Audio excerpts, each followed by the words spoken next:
والسلام عليكم خويا. بالنسبة للأخ من مصر اللي قال لي هذاك البرنامج ديال الأسهم اللي هو مزيان، هو بيتجيت.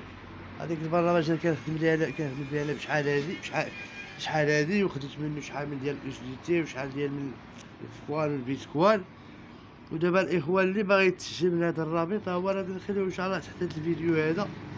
وحاليا هذا هو الموقع اللي كنثيقوا فيه مزيان، هو هذا بالنسبة حنا المستثمرين اللي كنضربوا الدولار والأورو والدرهم المغربي الإماراتي من المنصة ديال بيتجي. يلاه المهم الإخوان اللي باغيين الرابط راه كاين، نخلي لكم من تحت. اللي بغى تسجل عن طريق هذا الرابط باش نحاولوا نربحوا من هذيك الإحالات ونربحوا شوية البركة إلا استثمرتوا. بالنسبة اللي عندهم الأونغلي مزيان وعندهم الدرهم باش يشريو شوية ديال الاس دي تي وشوية ديال البيتكوين والمسكوين والمسائل كاملة اللي هي معروضة في هذا الموقع. هذا هو أحسن موقع مضمون. وهاي إلا بغيت تسجل خاصك تكون كاين سبع، إلا ما كنتيش سبع راه غادي تمل منه في البلاصة. السلام عليكم.